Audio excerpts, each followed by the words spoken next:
Hello മക്കളെ, എല്ലാ വർഷവും SSLC പബ്ലിക് എക്സാമിൽ ഒരു ചോദ്യം ഉണ്ടാവും. ഇതുപോലത്തെ ഒരു ലെൻസ് അങ്ങോട്ട് തരും. ഒബ്ജക്റ്റ് ഇവിടെയോ കൊണ്ടു വെക്കും. എന്നിട്ട് അവർ നിങ്ങളോട് പറയും complete the ray diagram complete ചെയ്തിട്ട് മാത്രമല്ല ഇമേജിൻ്റെ നേച്ചർ പറയാൻ പറയും, അതിൻ്റെ വലിപ്പം പറയാൻ പറയും, റിയൽ ആണോ ഇൻവേർട്ടഡ് ആണോ ഇറക്റ്റ് ആണോ വെർച്വൽ ആണോ അതൊക്കെ പറയാൻ പറയും. 4 മാർക്കിന് ചോദ്യം വരും. കഴിഞ്ഞ വർഷത്തെ എല്ലാ പ്രീവിയസ് ഇയർ പേപ്പർ എടുത്ത് നോക്കിയാൽ നിങ്ങൾക്ക് ചോദ്യം കാണാൻ പറ്റും. നമ്മൾ എന്ത് ചെയ്യും, ഈ വർഷത്തെ പരീക്ഷ പേപ്പറിൽ ഈ ഐറ്റം ഉണ്ടാവും. ആ 4 മാർക്ക് 1/4 മാർക്ക് പോലും കളയാതെ നമ്മൾ പിടിക്കും. ഒരൊറ്റ വീഡിയോ ഇത് അവസാനം വരെ കണ്ടാൽ ആ 4 മാർക്ക് കിട്ടും, അല്ലെങ്കിൽ 4 മാർക്ക് പോകും. ഓക്കെ, ആകെ നിങ്ങൾ ചെയ്യേണ്ട പണി ഇങ്ങനത്തെ ഒരു ലെൻസ് വരച്ച് വെക്കുക. ഇത് കോൺവെക്സ് ലെൻസാണ്. നടുവിലൊരു P എന്ന് പറഞ്ഞൊരു പോയിൻ്റ് ഇടുക. അതിൽ കൂടെ ഒരു നേരെ ലൈൻ പിടിക്കുക.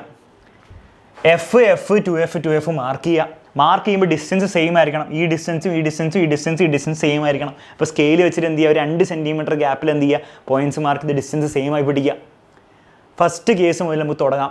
ഫസ്റ്റ് കേസിൽ ഒബ്ജക്റ്റ് അങ്ങ് ഇൻഫിനിറ്റിയിലാണെന്ന് പറഞ്ഞു കഴിഞ്ഞാലുള്ള കേസാണ്. അപ്പോൾ അവർ പറയും ഒബ്ജക്റ്റ് ഇൻഫിനിറ്റിയിലാണ്, വിദൂരതയിലാണ്, അല്ല അനന്തതയിലാണെന്ന് പറഞ്ഞു കഴിഞ്ഞാൽ നിങ്ങൾ എന്ത് ചെയ്യുക, ഇൻഫിനിറ്റിയിൽ ഒബ്ജക്റ്റ് ആണെങ്കിൽ മക്കളെ അവിടെ നിന്ന് വരുന്ന റേസ് സമാന്തരമായിരിക്കും, പാരലായിരിക്കും. നോക്കിക്കേ, പാരലായ 2 റേസ് പിടിക്കുക. മക്കളെ പാരലായിട്ട് റേസ് വന്നു കഴിഞ്ഞാൽ, ഒരു റേ പാരലൽ ആയി വന്നു കഴിഞ്ഞാൽ അത് എവിടെ കൂടെ തിരിച്ചു പോവും? അത് ഫോക്കസിലൂടെ തിരിച്ചു പോവും. അപ്പം ഇവനും ഫോക്കസിലൂടെ തിരിച്ചു പോവും. പാരലായിട്ട് ലെൻസിലേക്ക് ഒരു റേ വന്നാൽ അത് എന്ന് പറഞ്ഞാൽ ഫോക്കസിലൂടെ ആയിരിക്കും കടന്നു പോവുക. ഇനി പറ മക്കളെ, ഈ 2 റേസും കൂടെ മീറ്റ് ചെയ്യുന്ന എവിടെയാണ്, കൂട്ടിമുട്ടുന്ന എവിടെയാണ്? ഫോക്കസിലാണ്. 2 പേരും ഫോക്കസിലെത്തി, 2 പേരും കൂടെ കൂട്ടിമുട്ടുന്ന എവിടെയാണ് മക്കളെ? ഫോക്കസിലാണ്. അപ്പോൾ ഇമേജ് എവിടെയായിരിക്കും ഉണ്ടാവുക? ഫോക്കസിലായിരിക്കും ഉണ്ടാവുക. അത്രയുള്ളൂ സംഭവം. അപ്പോൾ ഇൻഫിനിറ്റിയിൽ ഒബ്ജക്റ്റ് വെച്ച് കഴിഞ്ഞാൽ ഇമേജ് എവിടെയായിരിക്കും ഉണ്ടാവുക? അപ്പർ സൈഡിൽ ഫോക്കസിലായിരിക്കും ഉണ്ടാവുക. ഇത്രയുള്ളൂ സംഭവം.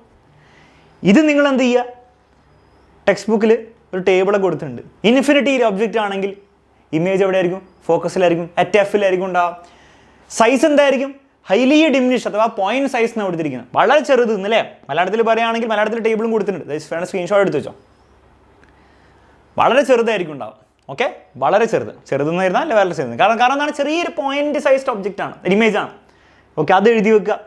പിന്നെന്താണ്, നേച്ചർ ചോദിക്കും. നേച്ചർ എന്ന് പറഞ്ഞാൽ റിയൽ ആണോ വെർച്വൽ ആണോ? റിയൽ ആണ്, കാരണം 2 റേസ് ആക്ച്വലി മീറ്റ് ചെയ്യുന്നുണ്ട്. ആക്ച്വലി മീറ്റ് ചെയ്ത് 2 പേരും യോജിച്ചുണ്ടാക്കുന്ന ഇമേജ് എന്ന് പറഞ്ഞാൽ റിയൽ ഇമേജ് ആണ്, യഥാർത്ഥ ഇമേജ് ആണ്. സോ റിയൽ ആണ് ഓൾവേസ് ഇൻവേർട്ടഡ് ആയിരിക്കും.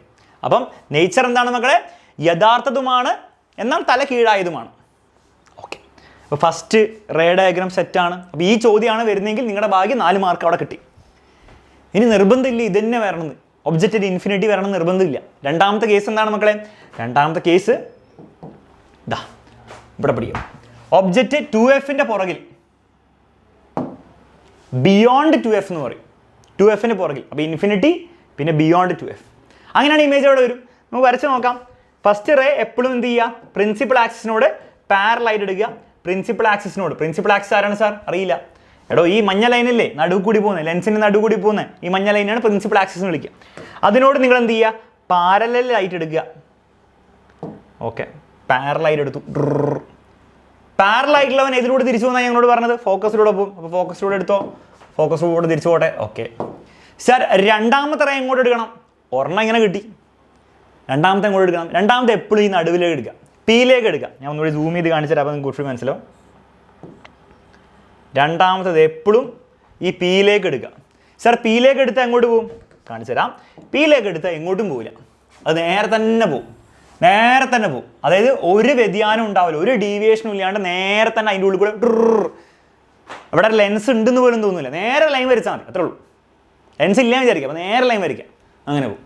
2 റേസും കൂടെ എവിടെയാണ് മീറ്റ് ചെയ്യുക, അവിടെ ആയിരിക്കും ഇമേജ് ഉണ്ടാവുക. സോ ഇമേജ് എവിടെ ആയിരിക്കും ഉണ്ടാവുക?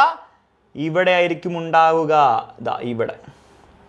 അതായത് എവിടെ, ഇതിൻ്റെ ഇടയിൽ എഫിനും 2Fനും ഇടയിൽ, ബിറ്റ്വീൻ 2F ആൻഡ് F, അല്ലെ ബിറ്റ്വീൻ F ആൻഡ് 2F, എഫിനും 2Fനും ഇടയിലായിരിക്കും ഇമേജ് ഉണ്ടാവുക. അപ്പോൾ അതെന്ത് ചെയ്യുക, ടേബിളിൽ കൊടുത്തിട്ടുണ്ട്. ബിയോണ്ട് 2F ആണ് ഒബ്ജക്റ്റ് എങ്കിൽ ബിറ്റ്വീൻ F ആൻഡ് 2F ആയിരിക്കും ഇമേജ് ഉണ്ടാവുക. ചെറിയ ഇമേജ് ആയിരിക്കും, റിയൽ ആയിരിക്കും, ഇൻവേർട്ടഡ് ആയിരിക്കും. റിയൽ ആണ്, യഥാർത്ഥ ഇമേജ് ആണ്, എന്നാൽ തലകീഴാണ് അല്ലേ. യഥാർത്ഥം എന്ന് പറയാൻ കാരണം എന്താണ് മക്കളെ? 2 റേസ് ആക്ച്വലി മീറ്റ് ചെയ്തിട്ടുണ്ടാകുന്ന ഇമേജാണ്. ഒബ്ജക്റ്റിനെ അപേക്ഷിച്ച് ഇമേജിൻ്റെ വലിപ്പം ചെറുതാണ്. അപ്പോൾ ഡിമിനിഷ് എന്ന് പറയാം, അല്ലെങ്കിൽ സ്മോൾ എന്ന് പറയാം, മലയാളത്തിൽ ചെറുതെന്ന് പറയാം, അത്രേ ഉള്ളൂ. സെറ്റാണ്, ബുദ്ധിമുട്ടില്ല. ബിയോണ്ട് 2Fൻ്റെ ഇമേജ് ഫോർമേഷൻ്റെ റേ ഡയഗ്രാം നിങ്ങൾ പഠിച്ചു. അങ്ങനെയാണെങ്കിൽ അടുത്ത എന്താണ് മക്കൾ, അടുത്ത കേസ് എന്താണ്? ബിയോണ്ട് 2F നിങ്ങൾ പഠിച്ചു. ഇനി 2Fൽ വെച്ച് കഴിഞ്ഞാൽ എന്തായിരിക്കുന്നതാണ് അടുത്ത കേസ്. ഒബ്ജക്റ്റ് 2Fലാണ് മക്കളെ. 2Fലാണ് ബൈഹാർട്ട് പഠിച്ചോ, അപ്പുറത്ത് 2Fൽ തന്നെയാണ് വരിക. ഇവിടെ 2Fൽ വെച്ച് കഴിഞ്ഞാൽ അപ്പുറത്തും 2Fൽ തന്നെ വരിക, സെയിം സൈസ്. അപ്പോൾ ആ ഒരു ബോധം നേരത്തെ തന്നെ ഉണ്ടെങ്കിൽ നല്ലതാണ്. ഇനി റേ ഡയഗ്രാം എന്ത് ചെയ്യാം, നമ്മുടെ നേരത്തെ പറഞ്ഞ ലോജിക്കൽ വരയ്ക്കുക, പാരലായിട്ട് ഒരെണ്ണം പിടിക്കുക. പാരലായിട്ട് പിടിച്ചാൽ ഇതിലൂടെ പോകും, ഫോക്കസിലൂടെ പോട്ടെ. ഓക്കെ സാർ, ഫോക്കസിലൂടെ പറപ്പിച്ചു വിടുക. നെക്സ്റ്റ് എവിടേക്കാണ് പിടിക്കേണ്ടത്? നെക്സ്റ്റ് നേരെ പിയിലേക്ക് പിടിക്കുക. പിയിലേക്ക് പിടിച്ച് ഒരു വ്യതിയാനം ഉണ്ടാവില്ല, നേരെ അങ്ങോട്ട് പോകും. ഒരു വ്യതിയാനം ഉണ്ടാവില്ല, ഒരു ഡീവിയേഷൻ ഉണ്ടാവില്ല, നേരെ പോകും. രണ്ട് റേസും കൂടെ മീറ്റ് ചെയ്യേണ്ടത് എവിടെയാണ്? 2Fലാണ്. ഏതാണ്ട് 2Fൽ തന്നെയാണ് വന്നത്. ഇനി വന്നില്ലെങ്കിൽ അവിടേക്ക് വരുത്തുക. ആ പണി നിങ്ങൾ ചെയ്യണം. ഇവിടെ ഭാഗ്യത്തിന് വന്നു, കറക്റ്റ് ആയിട്ടില്ല, എല്ലാ മെഷർമെൻറ്റും 100% കറക്റ്റാണ്, കറക്റ്റ് വന്നോളൂ. വന്നില്ലെങ്കിൽ നിങ്ങൾ അഡ്ജസ്റ്റ്മെൻറ്റ് ചെയ്യാം. ഓക്കെ, അപ്പോൾ എവിടെയാണ് ഇമേജ് വന്നിരിക്കുന്നത്? 2Fൽ തന്നെയാണ് ഇമേജ് വന്നിരിക്കുന്നത്. അപ്പോൾ ഒബ്ജക്റ്റ് 2Fലാണ്, ഇമേജ് 2Fലാണ്, സെയിം സൈസാണ്. രണ്ട് റേസ് ആക്ച്വലി മീറ്റ് ചെയ്യുന്നതുകൊണ്ട് റിയൽ ഇമേജ് ആണ്, യഥാർത്ഥ ഇമേജ് ആണ്. അതും ആ ടേബിളിൽ കൃത്യമായിട്ട് കൊടുത്തിട്ടുണ്ട്. 2Fലാണ്, 2Fലായിരിക്കും, സെയിം സൈസ് ആയിരിക്കും, റിയൽ ഇൻവെർട്ടർ ആയിരിക്കും. 3 കേസ് പഠിച്ചു. ഇനി 3 കേസും കൂടി പഠിച്ചാൽ ഇവൻ്റെ കാര്യം തീരുമാനമായി. അടുത്ത കേസ് എന്തായിരിക്കും? ഇൻഫിനിറ്റി പഠിച്ചു, ബിയോണ്ട് 2F പഠിച്ചു, 2F പഠിച്ചു. ഇനി 2Fനും Fൻ്റെ ഇടയിൽ ബിറ്റ്വീൻ F ആൻഡ് 2F അത് പഠിക്കാം. Come on, between F and 2F വരയ്ക്കുക. എങ്ങനെയാണ് മക്കളെ പഠിക്കാം? ഇതിൽ ഏത് കേസാണ് വരാമെന്ന് നമുക്ക് പറയാൻ പറ്റില്ല, അതുകൊണ്ടാണ് എല്ലാം പഠിക്കുന്നത് കേട്ടോ. സാർ എന്തിനാണ് എല്ലാം പഠിക്കുന്നത്? കാരണം ഏതാ വരാമെന്ന് എനിക്ക് പറയാൻ പറ്റില്ല, ആർക്കും പറയാൻ പറ്റില്ല. നമ്മളെല്ലാം പഠിക്കുന്നു. Fനും 2Fനും ഇടയിൽ വെച്ച് കഴിഞ്ഞാൽ വീണ്ടും ലോജിക്ക് സെയിമാണ്, വരയ്ക്കുന്ന ലോജിക്ക് സെയിമാണ്. പാരലായിട്ട് എടുക്കുക, പാരലായിട്ട് എടുക്കുന്നവൻ ഇതിലൂടെ തിരിച്ചു പോകും, ഫോക്കസിലൂടെ തിരിച്ചു പോകും. നെക്സ്റ്റ് എന്ത് ചെയ്യുക? ഫോക്കസിലേക്ക് എടുക്കുക, ഫോക്കസിലേക്കല്ല പിയിലേക്ക് എടുക്കുക. പിയിലേക്ക് എടുത്താൽ ഒന്നും സംഭവിക്കില്ല, നേരെ പോട്ടെ. നേരെ പോയി രണ്ടുപേരും കൂടെ മീറ്റ് ചെയ്യുന്ന എവിടെയാണെന്ന് നോക്കിക്കുക മക്കളെ. ഏതാണ്ട് ഇവിടെയാണ് മീറ്റ് ചെയ്യുന്നത്, അവിടെ ആയിരിക്കും നമ്മുടെ ഇമേജ് ഉണ്ടാവുക. ഇമേജ് നോക്കിക്കുക, ഇതാണ് ഇമേജ്. ഇനി പരീക്ഷയിൽ നിങ്ങളിത് വരയ്ക്കുമ്പോൾ നിങ്ങൾ കുറച്ചും കൂടി പ്രൊഫഷണൽ ആവാൻ വേണ്ടി നിങ്ങൾ എന്ത് ചെയ്യുക? ഇങ്ങനെയൊക്കെ എഴുതി കാണിക്കുക. ഇത് ഒബ്ജക്റ്റ് ആണെന്ന് കാണിക്കാൻ OB എന്ന് എഴുതുക, ഇത് ഇമേജ് ആണെന്ന് കാണിക്കാൻ വേണ്ടി IM എന്നും കൂടി എഴുതി വെക്കുക. അതാണ് അതിൻ്റെ രീതി. അപ്പം ബിയോണ്ട് 2F ആയിരിക്കും ഇമേജ് ഉണ്ടാവുക. അപ്പോൾ ടേബിളിലും അങ്ങനെ തന്നെയാണ് കൃത്യമായിട്ട് കൊടുത്തിരിക്കുന്നത്. Between F and 2F object വെച്ച് കഴിഞ്ഞാൽ ബിയോണ്ട് 2F ആയിരിക്കും ഇമേജ് ഉണ്ടാവും. എല്ലാവർക്കും ആയിരിക്കും വലിപ്പം കൂടി ഇമേജ്, വീണ്ടും റിയൽ ഇൻവെർട്ടർ ആയിരിക്കും. അപ്പോൾ 4 കേസ് കഴിഞ്ഞു അല്ലേ? ഇനി നമുക്ക് എന്തുണ്ട്? 2 കേസും കൂടെ ബാക്കിയുണ്ട്. എവിടെ ആയിരിക്കും അടുത്ത ഒബ്ജക്റ്റ് വെക്കേണ്ടത്? 2Fനും Fനും ഇടയിൽ വെച്ചു. അടുത്ത ചെക്ക് പോയിന്റ് എന്താണ്? Fൽ വെക്കുക എന്നാണ്. അപ്പോൾ Fൽ കൊണ്ടേ വെക്കുക, ഇത്രേ ഉള്ളൂ സംഭവം. Fൽ കൊണ്ടേ വെക്കുക, അങ്ങോട്ട് Fൽ വെക്കുക, ഒബ്ജക്റ്റ് Fൽ വെക്കുക. ഇനി ഇതും നിങ്ങൾ നേരത്തെ ഒരു ധാരണ ഉണ്ടെങ്കിൽ നല്ലതായിരിക്കും. ഇൻഫിനിറ്റിയിൽ ഒബ്ജക്റ്റ് ഉണ്ടായിരുന്നപ്പോൾ ഇമേജ് വന്നത് Fലാണ്. അപ്പോൾ Fൽ ഒബ്ജക്റ്റ് ഉണ്ടാകുമ്പോൾ ഇവിടെ ഇമേജ് വരെയായിരിക്കും, ഇൻഫിനിറ്റിയിൽ വരും. അത്രേ ഉള്ളൂ. അതൊരു ബോധം നേരത്തെ ഉണ്ടെങ്കിൽ വളരെ നല്ലതായിരിക്കും, വരയ്ക്കുമ്പോൾ എളുപ്പമായിരിക്കും. ഓക്കെ, Fലുണ്ട്, ഇൻഫിനിറ്റിയിൽ വരുന്ന ഓർത്ത് വെച്ചോ. ഫോക്കസിലാണ് ഒബ്ജക്റ്റ് എങ്കിൽ ഇൻഫിനിറ്റിയിൽ ഇമേജ് വരിക. അതെങ്ങനെ വരിക നമുക്ക് നോക്കാം. പാരലായിട്ട് എടുക്കുന്നു, ഫോക്കസിലൂടെ പോകുന്നു, പിയിലേക്ക് എടുക്കുന്നു, നേരെ ഒരു വ്യതിയാനം ഇല്ലാണ്ട് പോകുന്നു. ഇനി പറയാം മക്കൾ, ആ 2 റേസ് എപ്പോഴും മീറ്റ് ചെയ്യുമോ? ഇല്ല, 2 റേസ് ഒരിക്കലും മീറ്റ് ചെയ്യില്ല. പാരലൽ റേസ് ആണ്. ഇനി മീറ്റ് ചെയ്യുകയാണെങ്കിൽ തന്നെ നമ്മൾ ഇവിടുന്ന് മീറ്റ് എന്ന് പറയും. നമ്മൾ പറയും വളരെ ദൂരെ ഇൻഫിനിറ്റിയിൽ മീറ്റ് എന്ന് പറയും. അതായത് ഇമേജ് എവിടെ കിട്ടും എന്ന് പറയാം നമുക്ക്? ഇൻഫിനിറ്റിയിൽ കിട്ടും, അല്ലെ ഇൻഫിനിറ്റിയിൽ അവർ മീറ്റ് എന്ന് പറയാം. നമ്മൾ ടെക്നിക്കലി പറയും ഇമേജ് ഇൻഫിനിറ്റിയിലാണ്. ഇത്രേ ഉള്ളൂ സംഭവം. അപ്പം ആകെ നിങ്ങൾ ഓർത്ത് കണ്ടത് അവസാനം വരുമ്പോൾ പാരലായിട്ട് വരണം, നല്ല ഇൻഫിനിറ്റി എന്നൊക്കെ പറയാൻ പറ്റുള്ളൂ. ആ ഒരു ബോധം നേരത്തെ ഉണ്ടായാൽ മതി. അപ്പോൾ അതെന്ത് ചെയ്യുക? എഴുതി വെക്കുക. ടേബിളിലുണ്ട്. ഫോക്കസിലാണെങ്കിൽ ഇൻഫിനിറ്റി ഒബ്ജക്റ്റ് ഇമേജ് ഉണ്ടാവുക. ഭയങ്കര വലുതായിരിക്കും, ഇൻഫിനിറ്റ്ലി ലാർജ് ആയിരിക്കും. അത് വലിപ്പം വളരെ കൂടുതലായിരിക്കും എഴുതി വെച്ചാൽ മതി. റിയൽ ഇൻവെർട്ടർ തന്നെ ആയിരിക്കും. റേസ് മീറ്റ് ചെയ്യുകയാണെങ്കിൽ മീറ്റ് ചെയ്യുമായിരുന്നു. മീറ്റ് ചെയ്തിട്ടില്ല, പാരലായുണ്ട്, പക്ഷേ മീറ്റ് ചെയ്യായിരുന്നെങ്കിൽ മീറ്റ് ചെയ്യായിരുന്നു. ലാസ്റ്റ് കേസ് പഠിക്കാം, between F and optic centre. സാറാണ് ആരാണ് ഒപ്റ്റിക് സെൻറ്റർ എന്ന് പറഞ്ഞാൽ? മക്കളെ, ഈ P എന്ന് പറഞ്ഞിട്ട് ഈ ലെൻസിൻ്റെ സെൻറ്ററിൽ കാണിച്ചിരിക്കുന്ന ഈ പോയിന്റ് എന്താണ്?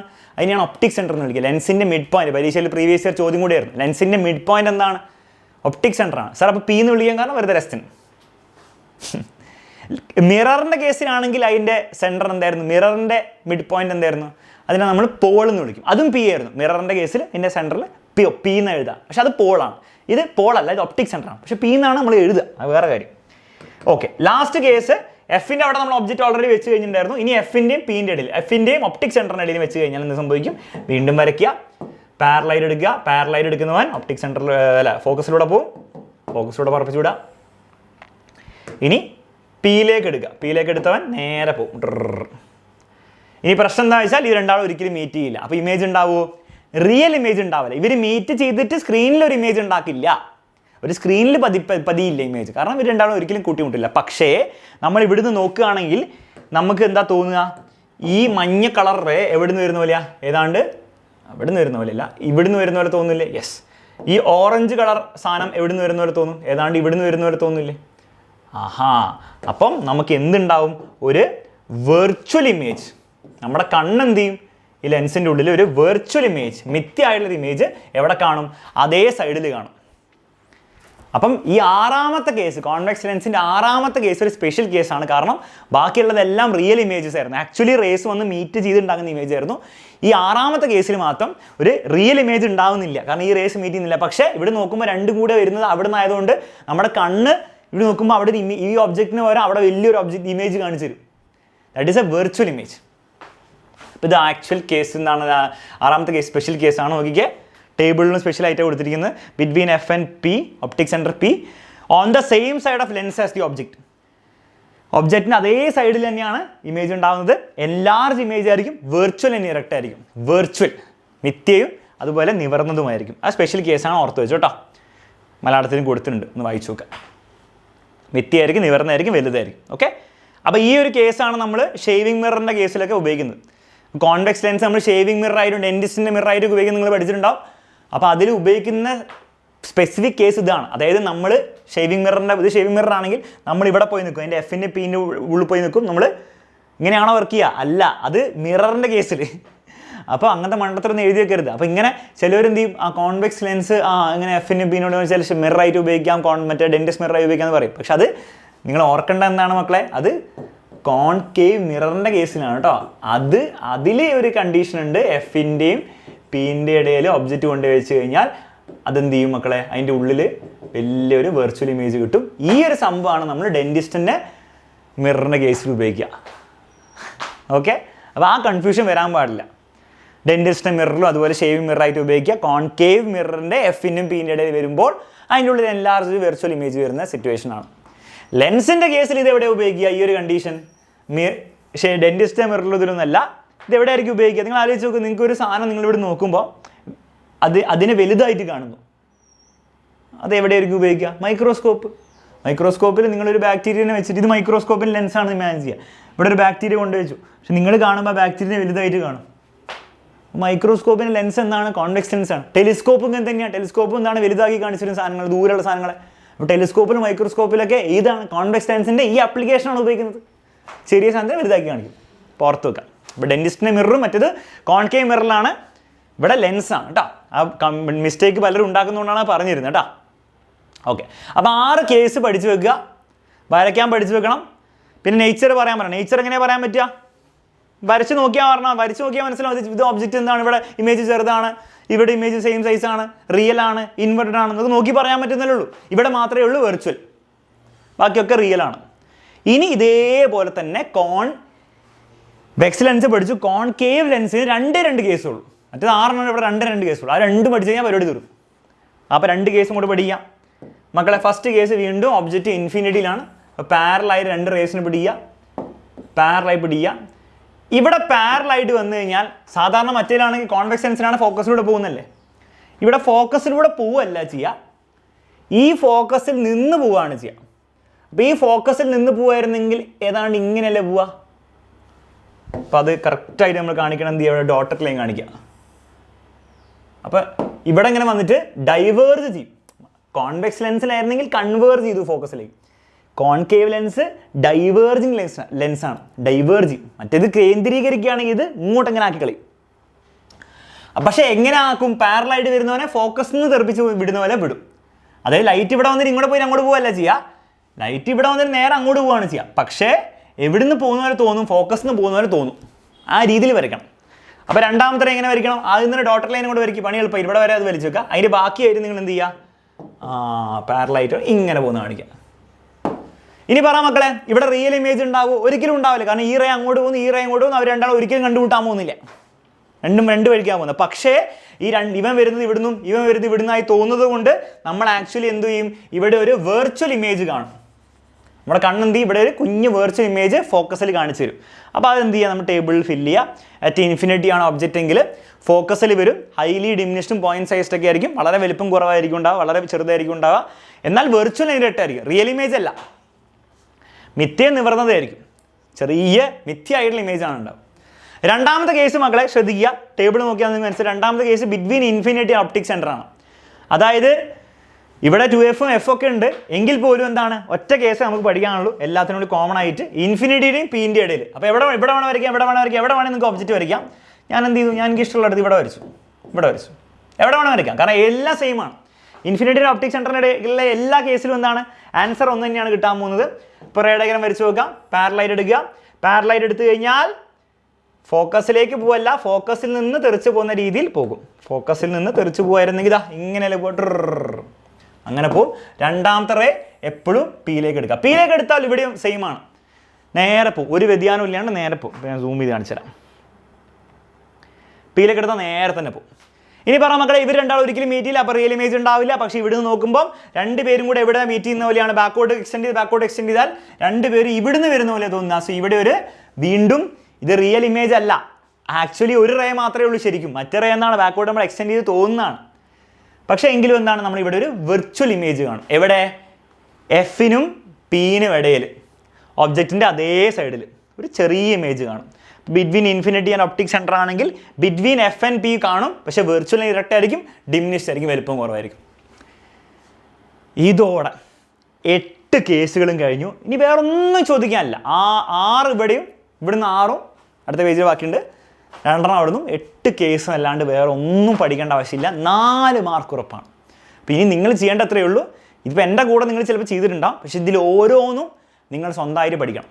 അപ്പോൾ നിങ്ങൾക്ക് സ്വന്തമായിട്ട് 8 കേസും വരയ്ക്കാൻ പഠിച്ചാൽ 4 മാർക്ക് ഉറപ്പാണ്. ഓക്കെ, അപ്പോൾ ഈ വീഡിയോ നിങ്ങൾക്ക് യൂസ്ഫുൾ ആയെങ്കിൽ തീർച്ചയായിട്ടും എന്ത് ചെയ്യുക, മക്കളെ കമൻറ്റ് ബോക്സിൽ അറിയിക്കുക, ഫ്രണ്ട്സിന് ഷെയർ ചെയ്യുക. ഇനി ഇതുപോലത്തെ വീഡിയോസ് വേണമെങ്കിൽ പറയാം. അത്രമാത്രം നിങ്ങൾ ചെയ്യേണ്ടതുള്ളൂ. ബാക്കി പോയി പരീക്ഷ തകർക്കാം. Bye and take care. നമുക്ക് ഇനി കാണാം.